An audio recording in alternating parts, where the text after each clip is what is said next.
Hello, everyone. I'm Shane Kavanaugh, the Senior Manager of Research with GFOA. I'm here today with Jason Demarath and Matt Miller. Jason Demarath is with Fort Atkinson School District in Wisconsin, and he's been working with Matt Miller on an exciting new model for helping to predict and manage risk around COVID and reopening schools.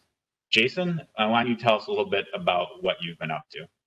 Sure. So we engaged Matt in working to try to, um, predict when we might hit certain metrics and be forced to be closed or could be able to reopen.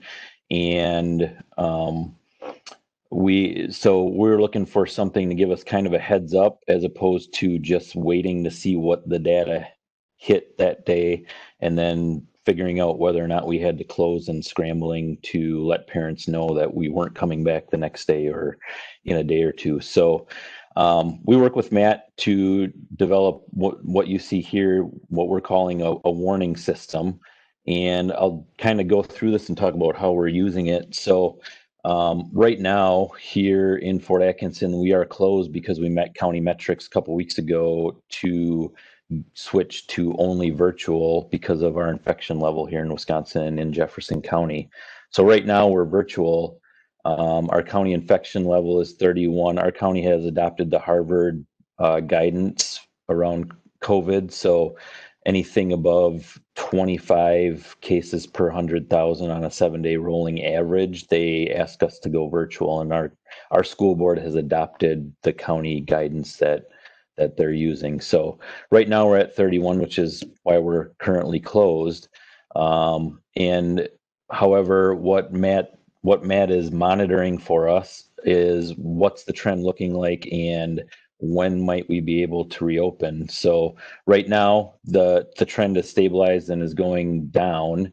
And right now Matt's midpoint for predicting when we might be able to reopen is October 19th. Right now, today's October 7th. So a good 12 days out at this point, we're starting to see some numbers come together and working down below here. So it's an 80% confidence interval. So in the next 7 days from now, 7 days from today, our infection rate, our 7-day rolling average trend will probably be somewhere between 27 and call it 37. Like you see here on the right in this graph, our threshold for reopening is 25. And Matt also predicts his confidence in when we might be able to reopen. And so basically 50-50 chance that we might be able to reopen by October 19th and 90% chance by October 26th. Maybe the only thing I'd add is just recalling when you did close and talking about how it was useful to have a little advanced warning. At that point we were just given a probability. We weren't given all these ranges, but to have it go from whatever it was 10% to 35 to 60 was helpful. And and in a future basis, to be able to then communicate that successfully to help people know what to expect.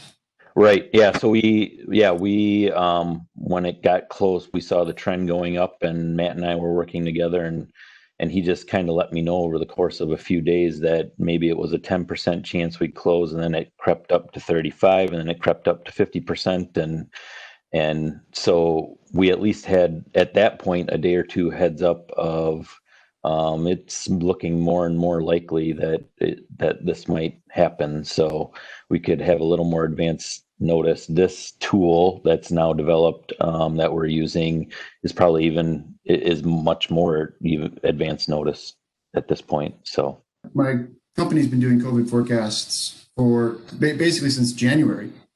And in fact, I have some of my forecasts are up on the GFOA website.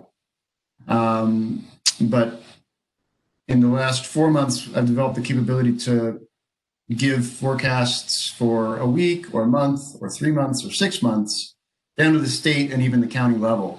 And that's based on, a lot of research. I think, maybe something that's notable about this is that the forecast is not present as a point estimate to say this is a number, right? We have a range of uncertainty around that. The example that I kind of give people about this is, we constantly, I know I do, look at the 10-day forecast, see what's happening for the weekend. If it shows that, there's maybe a 30% chance of rain Friday through Sunday, early in the week, as we get closer to the weekend, it starts tightening up and you start seeing 50% chance on Saturday afternoon. And then your behavior starts changing and you start, planning around what that weather would be like as to whether or not you had an outing, right? And so this is very similar to that. It's using the same probability modeling that gives you some advance notice, and as we get closer, things start tightening up, just like a weather forecast does. All right, cool. Well, Jason and Matt, thank you for your time here today, and folks watching at home, appreciate your time and hope that you got a lot out of it.